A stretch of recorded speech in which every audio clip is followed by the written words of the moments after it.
All right, so let's talk about the actual pulling of lists. And so when you hop on these websites, whether it's PropStream, CoStar, ListSource, or any of the other ones that you're using, the main objective here is to be pulling lists, right? Accurate lists. And we're going to talk about the type of lists that you actually want to pull and the criteria and all that kind of stuff and how to use these websites in future videos.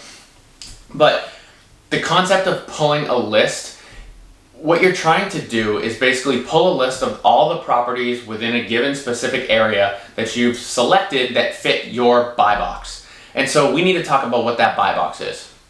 Now, this is probably the most important part of the whole direct mail process, because the last thing you want to be doing is spending $1 on every letter you send for it to go to a property that you don't even want to buy. It's super frustrating when you get phone calls back. Let's say you're trying to buy land and you market to properties who, whatever, 2-acre minimum, individual owners, no LLCs, blah, blah, blah. And you're getting a bunch of land calls back for landlocked land that you can't do anything with, right? That's super frustrating.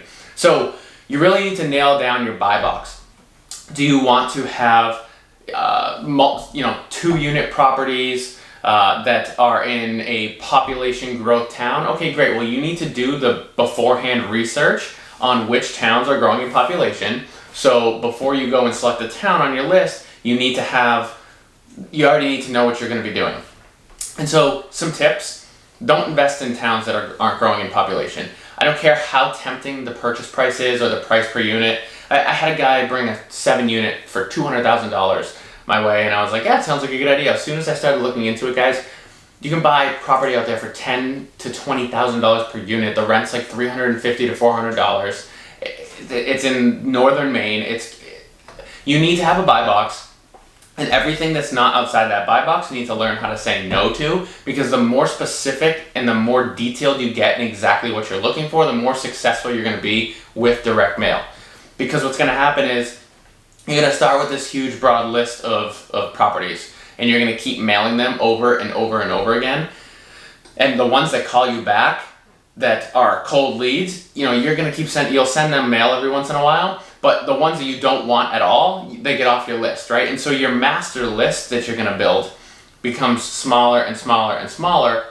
And so you're going to keep hitting the same people over and over again, which, as we talked about, 10 times, but 10 touches with somebody, you end up getting a lead, a warm lead or a deal out of that. And so really narrowing a buy box, get the property criteria that you want down, nail it down, study the market, figure out where that is in your market before you start spending money on any lists.